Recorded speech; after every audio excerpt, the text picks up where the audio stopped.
Today, you're going to learn how to take the project that we've been working on and make it actually communicate and add email addresses using the MailChimp API. Before we begin, this video's sponsor is Linode, and they make it easy and affordable to host your site, app, or service on whatever technology stack you use. Unlike entry-level hosting services, Linode is a step up to powerful, fast, fully configurable cloud computing.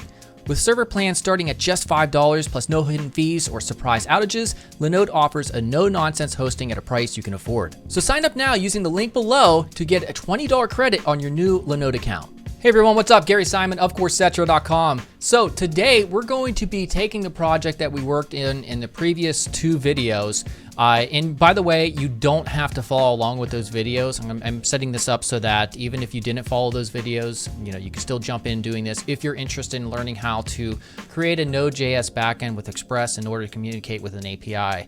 In this case, it's going to be with MailChimp. MailChimp isn't paying me for this, but I would appreciate it if you're going to sign up with MailChimp using my little rewards link down below.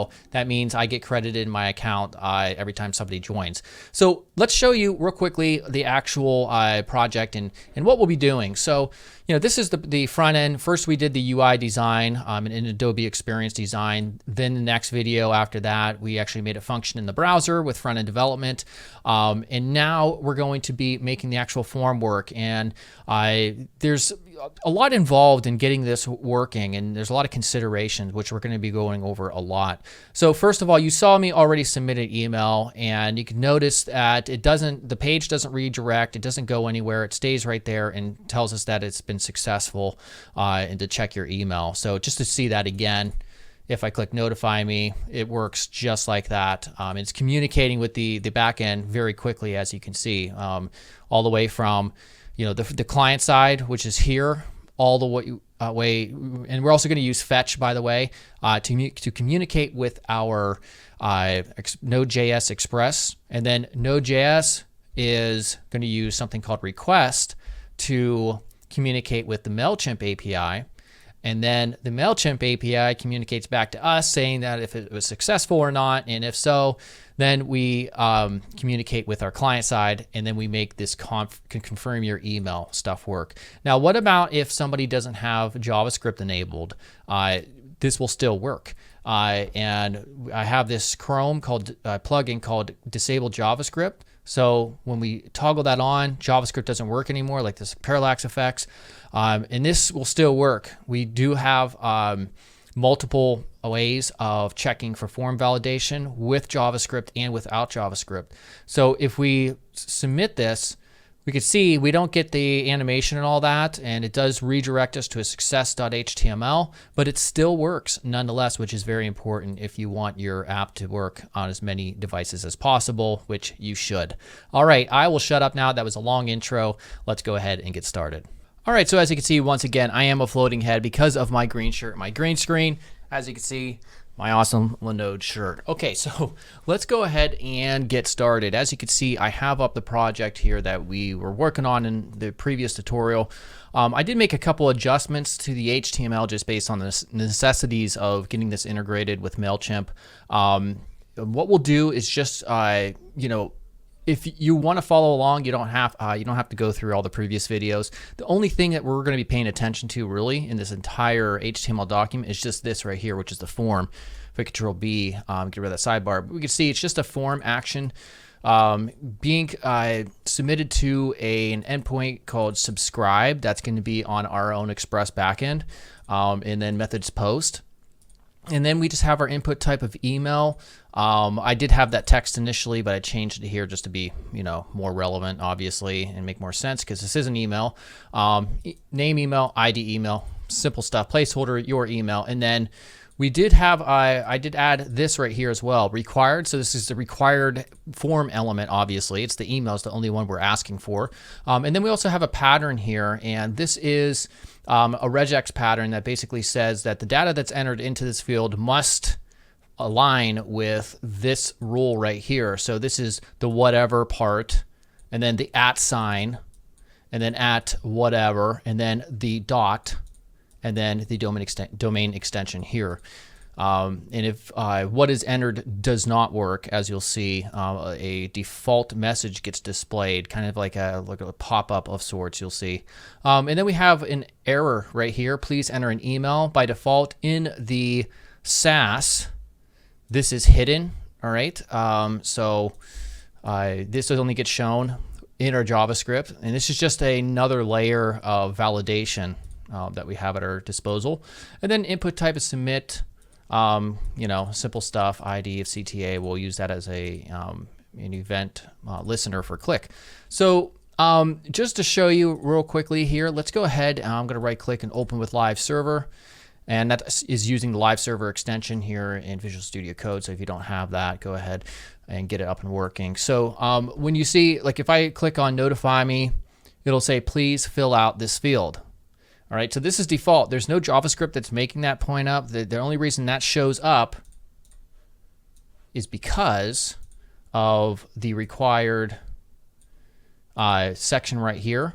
And then the pattern also has to be specified. So if I type in this and hit Notify Me, it says, please include an @ in the email address. All right, and then, we do that and Notify Me. It also says it's incomplete, obviously. So it's just a client-side validation, which is nice to have, certainly. So right now, I'm also going to be using this Chrome extension called Disable JavaScript. So it's just a real quick way to toggle on and off JavaScript. So as you can see, if I enable it real quickly, you'll see this little parallax effect we did in the previous video works. Turn it off, it doesn't work anymore, but still, this part does work because that's not JavaScript. So very useful. So let's go ahead and get started with this. All right. So as we can see, we have let's see here. We already have some JavaScript down here just to make that parallax effect work. We're going to put all of our stuff for the purpose of this tutorial above all of that stuff down there. All right. So we'll just say parallax effect.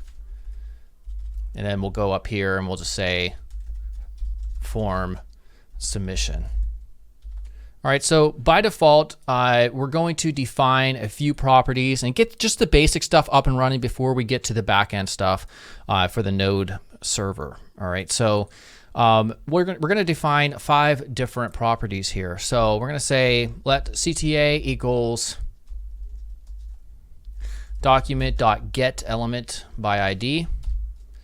And the first one will be CTA. That's call to action, and that's just the ID that we have specified for our form button. As you can see, the ID is CTA here.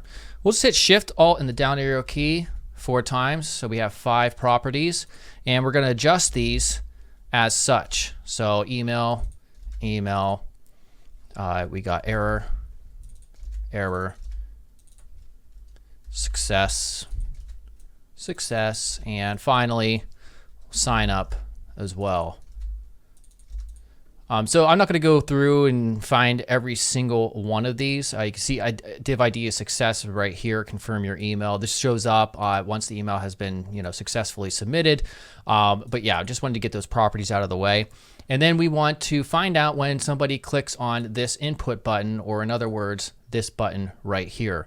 And so to do that, again, the ID is CTA. We're calling it CTA here. So we're going to say CTA.add event listener, click. And by the way, yes, this is all pure vanilla JavaScript. I'm not using anything like jQuery or any of the front-end JavaScript frameworks. I think it's important to understand how to do this stuff sometimes. I do get into other stuff, obviously, but I like doing things at the bare bones minimum sometimes, just to help people learn. You should understand that stuff for sure. So we're going to also pass in the event here. And that's important because we're going to stop the form from submitting. All right. So event.prevent default, and there we go. The form will not get submitted now. All right. So what ends up happening is once we do that, and we do have JavaScript enabled, like most people do, when we hit enter, guess what? That form, the validation message that we saw earlier doesn't work anymore because the form is not getting submitted. And that validation, that form validation only shows up if the form is submitted. All right, so that's why we'll have an extra layer of form validation in our JavaScript in order to show the error, and the error being right here. All right, so next up, what we'll do is we're going to say if this.email.value is null or this.email.value is empty, we're going to say error. Now again, this is that error message. It's a paragraph element. Class list dot add. So this is how we can add a class, and we're going to call it error anim. All right. So now if we save this, please enter an email. All right. I don't know why I called that error like anim as an animation, because I was planning to have it animate, but I just didn't. It just shows up. All right. So we could have done like error style and then change the display property to block probably as well in that context, but no big deal. So now we're going to say else.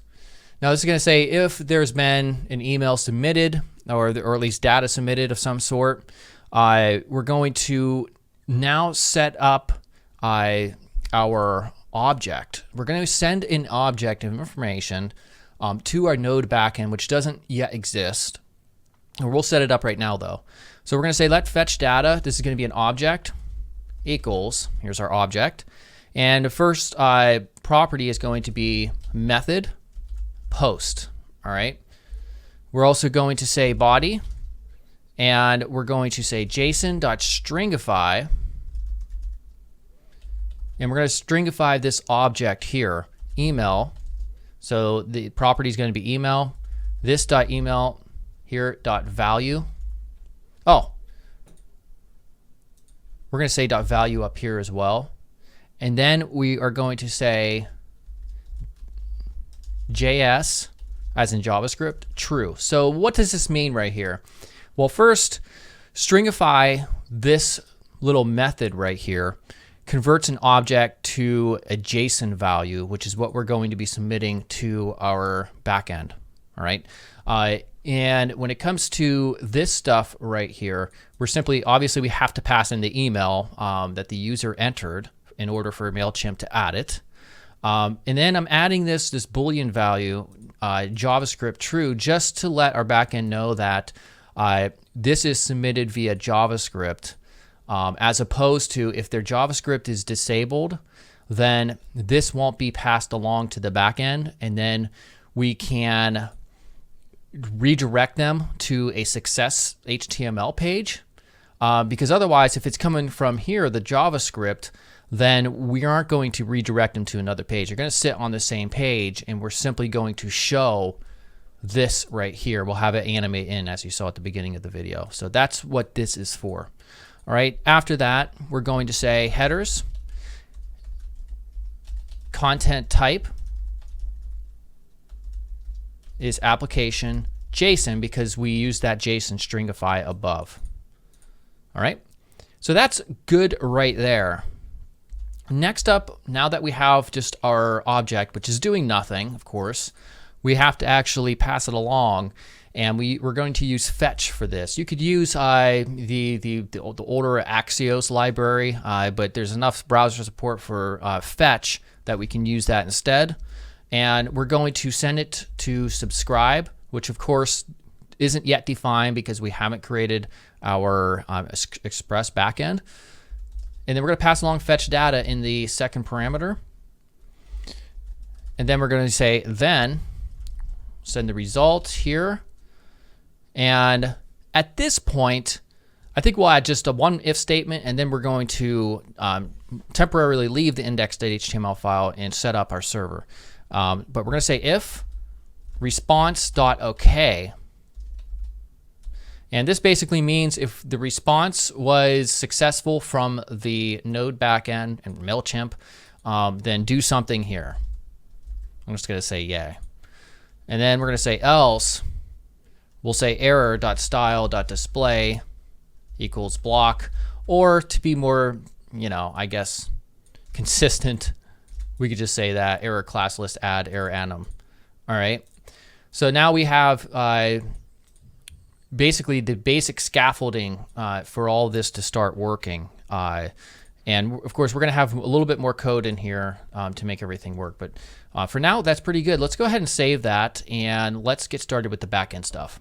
All right, let's go ahead here to our terminal, and we're going to view terminal. There we go. And we're going to create a package JSON file. So we're going to run npm. By the way, you're going to need Node.js if you didn't know already. So if you don't have it, nodejs.org, install for your OS, and you'll be good to go. So npm, node package manager, we're going to init-y. That means the Y flag means you answer yes to all the prompts that it will give you. All right, so now we have our package JSON file here. And what we want to do now is, let's go back there, is we want to install a few things with npm. So npm I, and we want to install as a dependency body-parser, express, and request. And I will explain those once we get to those relevant sections in the back end. So we hit enter, and we'll let that install here just a bit. Okay, so now we're going to also install one development dependency, and that is called nodemon. And that simply means when we make changes to our application backend, the JavaScript file, we won't have to continually rerun this command, which you'll see and we'll demonstrate as well. So we're going to save this as -d as a dev dependency. You'll see it shows up right here when it's done. All right, and there it is right there. Awesome stuff. Okay, so what we're going to do now is I'm going to create a folder called public, and we're going to store all this stuff in there. So our index will be moved there, our images will be moved there, and our CSS will be moved there as well. So this is what your folder structure should look like right here. All right, so next after that, we're going to create an app.js. You could use index.js if you want as well. And now we're going to get coding this real quick. So first we're going to create a few constants to get everything imported that we just installed. So const express equals require express. All right. Also, come down there, do that a few times. Request, we're going to be using that as well. Again, I'm not bothering to describe them yet until we get to that part. Body parser. That's another one of the things that we installed, body-parser. Talk, Gary, talk. I think I said body, and then path as well that we'll need for just one line. Next, we're going to say const app equals our express, and then we start specifying the middleware. Okay, so we're going to be sending JSON data. Remember the JSON stringify from the client. So we're going to be using a middleware called express.json for that. All right. So we say app.use express.json. All right. After that, in order to parse the data that's coming from the post request, we use body parser right here, which we installed, and we set extended to false, which means the values can only be strings or arrays, which is all that we're accepting anyhow. So we say app.use body parser, URL encoded, and then pass in the option here, extended false. All right.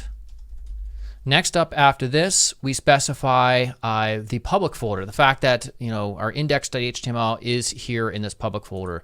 And there's a bunch of nested functions, unfortunately, but this is very standard stuff. You'll see it on pretty much all of these Express backends. You set it and you forget it. So express.static, path.join, _dir name, and set it to public. And that's it.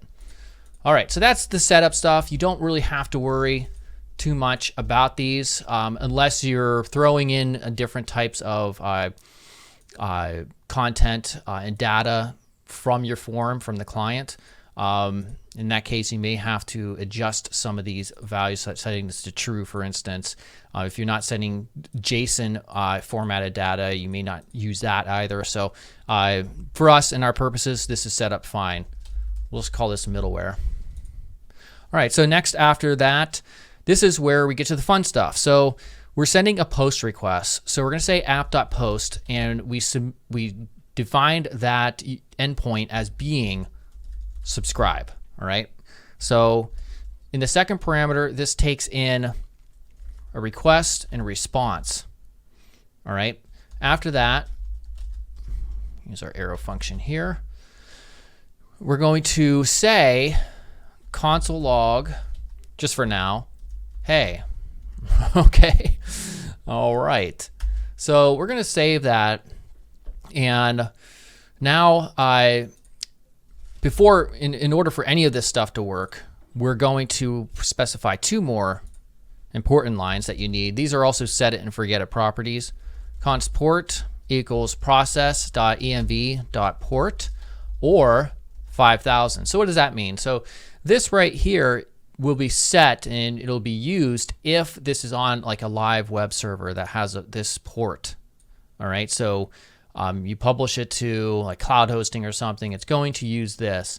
Otherwise, it's going to use this or option right here. 5000 is our local development environment. All right, very important. And then also finally, the last line for all this to work is app.listen. Pass in our port from above, and we can console log as well optionally. We could say server started. All right. So good stuff. Now we're ready to rock. Almost though. We have to go to package.json, and for our scripts, we're going to specify just a couple here. So in our scripts, we're going to say the first one's called serve. Inside of here, we run node app. And app is in reference to our app.json file right there. And also dev would be nodemon app. Nodemon, of course, is that package that we installed, which will allow us to make changes to our app.json file and not have to restart it. Okay, so now we can go to our terminal and we can run npm run dev. Now notice it says server started. Very exciting. So now we can go back here. This is localhost 5500 because that's using the live web server. It's completely different. If we go to localhost 5000, there we go. Awesome stuff. So if we hit notify me, notice it says please enter your email, but if we actually enter something in here, and let's for now just disable JavaScript. So we'll just put in an email. So if we hit notify me, you do it a bunch of times or whatever, nothing happens because we haven't yet really coded any logic. But if we look at our console, our terminal here, we can see it says hey because we've submitted this to subscribe. Right coming down here, fetch. All right, so fetch is what communicates to this backend here in app.js, all right, because this was hit. And that's the only code that we have, so that's all that happens. Of course, nothing else is going to happen here. Okay, good stuff. So now let's go back to our app.json here. Let's close this out here. And what we want to do is set up the actual code that we want for all this stuff to be able to work. At the last step will be getting us set up at MailChimp with the correct API key and all that good stuff. So we're going to use destructuring in order to grab our email and the JavaScript property that I defined from the request.body. All right, so if you were to console log, for instance, the request body, and we went back here, notify me, we'll click it, view terminal real quickly. We'll see email is gsimon3@neo.r.com and JavaScript is set to true. All right, very important. Make sure that your request body and this console log works before proceeding. Because sometimes if you don't have this stuff up here set correctly, it may give you an empty object or something like that. So you definitely want this stuff working at this point. All right, so we're going to create a const for our object for our data that we're going to be passing to MailChimp. So we'll call MC data. It's an object. and it accepts a members property, and this is from the MailChimp API, which you guys can check out the documentation. Inside of here is an object containing an email address as email, and also has to have a status. The status can be 4 different values. I believe it's subscribed, I believe unsubscribed, in pending, and there's a 4th one, I forget what it is. You could check out the documentation. Status here is very, very important depending on the type of list that you want. If you want a double opt-in list, meaning somebody enters their email and you want them, in order to be added to your MailChimp list, you want them to first check their email, to click on the link, to activate, to say, hey, yes, this is my email. This just isn't anybody's email that I specified. That's called a double opt-in. If you want that, you specify pending right here, and that's the only thing you have to do, which is one of the great things about MailChimp. So, because if you set status pending, MailChimp will automatically, on your behalf, send out that confirmation email, and they will have to click that link, and after they've what the hell? After they've clicked that link, you have to, then it will actually add them to your list, and it will show up within your audience list within MailChimp. But they will not show up as an email address until they've clicked that link, all right? So if you just want a single opt-in list, meaning there's no verification, you specify this as being subscribed, all right, in the past tense, all right? So very important. We'll leave this at pending, and we'll give this a test, with an email and all that stuff in a second. That's all we have to do for our McData, okay? Now we're going to create another const called McData post, as in we are going to JSON stringify this thing as well to pass on to MailChimp, all right? So McData. All right, great. Now we also have to pass in, outside of our data here, some options. So const options equals, so we have a URL. This is the MailChimp URL endpoint, which also contains your list ID. We're not going to fill this out yet. We're going to do method post. You might want to do that. And then headers. This is where our important information goes. Auth, and then your key goes right there. And then finally, the body, which is our payload, it's our data, is McData post. Awesome. So again, nothing's happening here. We've only created a few different properties. We got our email and JavaScript option where we're not using this just yet, which is why it's grayed out. We have our data and we have our options. Nothing's happening. Nothing's functioning just yet. So let's do a little bit of validation. We'll say if the email exists, then this is successful so far. As in, otherwise, if there's an issue where the email doesn't exist or it wasn't specified somehow and they don't have JavaScript enabled, then this is where we do the error checking here, and we'll say response status 404 send a message as failed.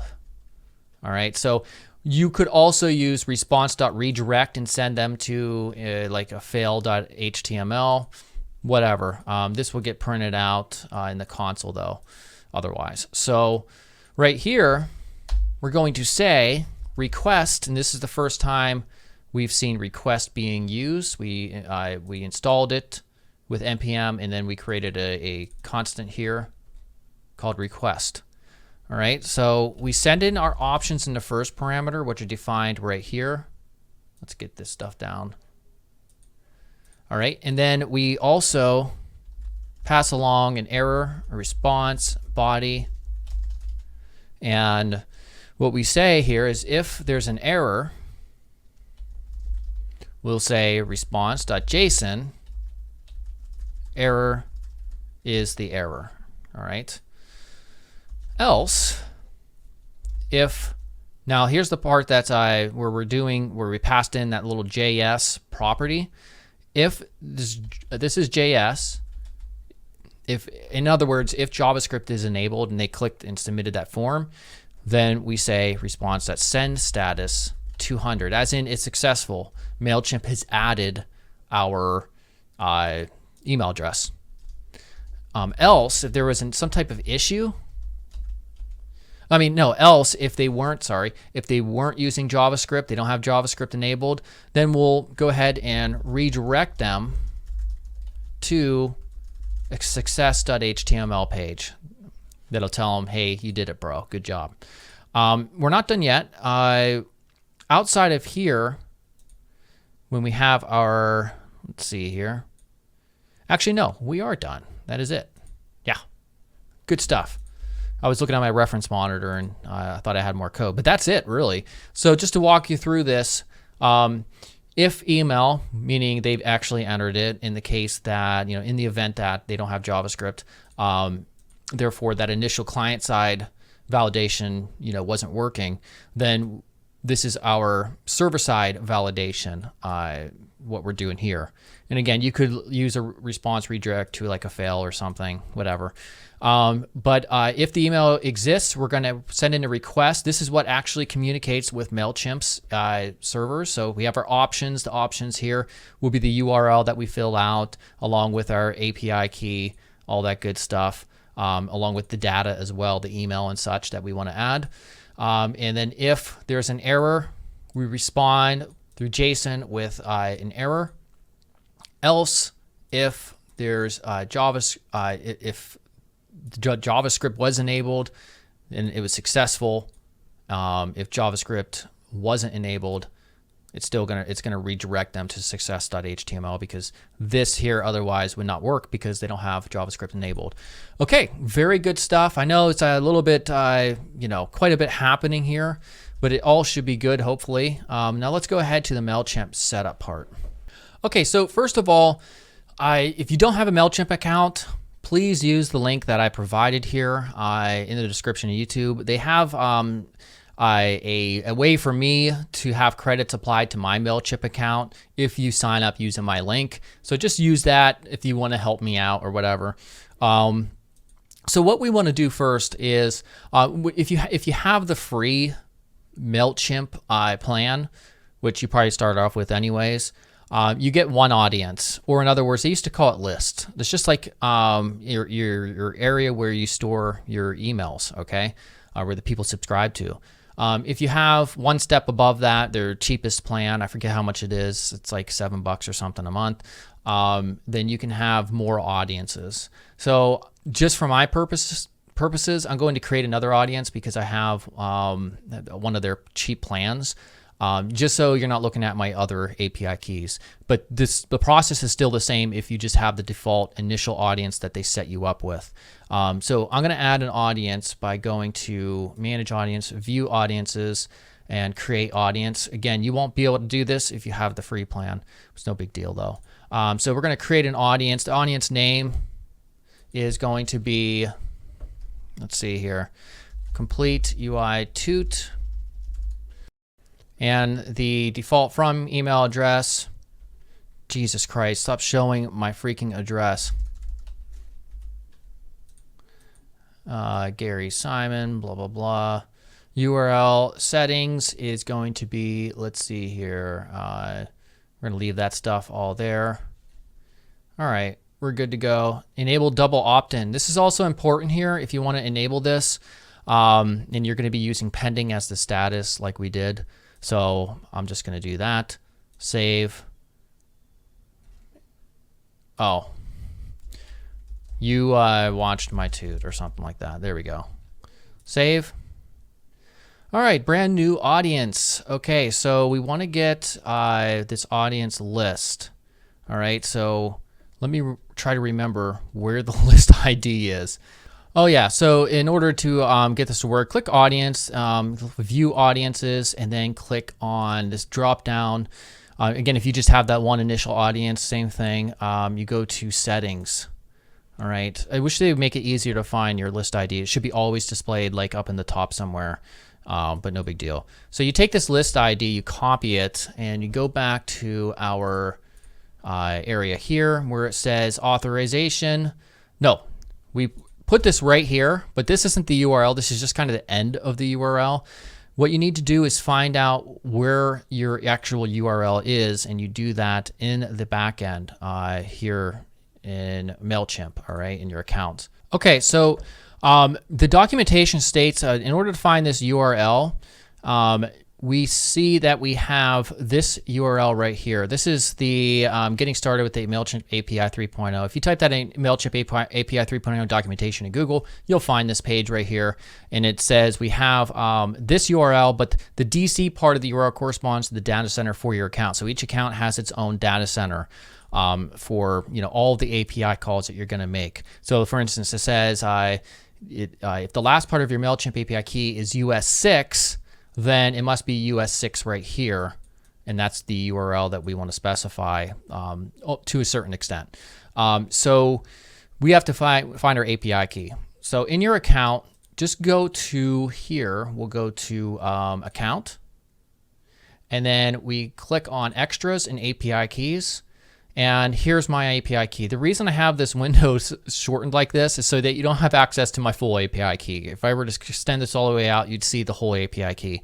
And you don't want to give people your API key. That's one of the main reasons we're doing all this stuff in the back end with the Node Express server, because otherwise, if you did this, the call to the MailChimp in the client side, then your API key would be exposed, and you don't want that. So what we're going to do is you have to scroll to the end of this to your API key, and it's going to say -US something. Mine is -US4. All right. So what we do is we take right here this one, because we want the lists and with our list ID. The list ID we already have right here. We put in the DC US whatever was at the end of your API key. All right, so now you take your API key from this area and you copy it, and then you paste it right here. And guess what? You will be done after that. You'll be done at least with the back end, not this project yet. We still have a little bit of setup work to do in the client side. So right where these two periods are, put your API key. I'm going to do that off screen and save this file and then close it out. Okay. So we're good to go there. So now we could see that we have this yay okay thing right here. So if it works, let's just say console log. We'll just say, yay, it worked. I have no clue what else to say. Very stupid. We just need some type of notification to see that if it worked or not. All right, so let's refresh this, and we're gonna say, let's send this to that email. Control-Shift-I. Okay, it worked. How exciting. All right, so what this means is if we go back to our account right here, if we go here to our, let's see here, where's my audiences? Where'd that whole page go? Oh, yeah, audiences, and we go to view audiences. We still have no one in there, even though somebody subscribed, but we set pending to our status to pending, which means I have to open up my email address and check out the confirmation email and click the link. All right, and I have my email client open off screen. Let me get this over here real quickly just so you can see what it looks like. So you can, within MailChimp, you can completely customize all of this. This is just the default one they give you. So if I click yes, subscribe me to this list, has this annoying stuff. Let's hit subscribe. Now it subscribed us to this complete UI 2, the one we just created. We go back to audiences, refresh. Are you kidding me? Oh my God, you have already. Okay, I'm not sure what that's all about. Oh, there's the one contacts. Your audience has one contacts. So where's the actual contacts. It says view contacts. There it goes. And then my email is showing up right there. So if I go back to audiences and view audiences, hopefully it's going to show up as one. There we go. There was just a little bit of a delay on that for working. So let's go ahead and get this completed. So instead of just having a console log, we want to display some information, obviously, letting or notifying the user that this has actually worked. So what we'll do is in the response, we have if response.ok, which means if it was successful, then we're going to do signup.classList.add fade in. All right, so signup is an ID, again, right here, and signup is right here. All right, so what am I doing? Why would that be fade in? Well, let's go check real quickly our SAS. Fade in is right here. All right, so to fade in, so animations fade in is 1 second forwards, and then the animation's very simple. What we're doing is display block opacity 0, and then at 1%, and this is unfortunately just necessary stuff to fade in and then fade out another div. But here's the code anyhow. And then we also have a fade out, which is from 1 to 0. All right, so we'll save that. Sort of still a little bit confused on why signup ClassList is fade in because it's already there by default, but we'll see how it works anyhow. We're going to do a set timeout though as well. And we're going to say success.classList.add. Oh, that's not, I'm such an idiot. I was looking at the wrong line. This is fade out. That would make sense, right? So success, which is the successful message div, we're going to add fade in. There we go. And then signup.style.display will be none. All right, so what's happening here is if it's successful from MailChimp, we hide this entire section with the form right here because that's what this wrapper is up here. So this is whole div, get notified when I release a course, and the form is inside signup. Then we have div ID success, which is hidden by default when the page loads. This is what we fade in. All right, and we do a set timeout with 1 second because the animation for this to fade out for the opacity is for 1 second. And then after this is faded out after 1 second, then we say for the set timeout, we add a class of fade in on the successful message. And then we reset the sign up right here to display none. All right. So let's save that. And yeah, I think that should be everything at this point. I do need to create a success.html because in our app.js, if JavaScript is just disabled, it won't show. So let's do that real fast. I'm just going to do success.html. We'll just grab everything here. Just real quickly get rid of the JavaScript. We don't need that. And then we'll just simply get rid of this part as well and just say success or something. Okay. Or check your email. Actually, yeah, why did I do that? Confirm your email. Same thing. All right, so now we can go ahead and give this a shot. All right, so let's go ahead and see if this bad boy works. So by default, we're going to do it with JavaScript enabled. Refresh this.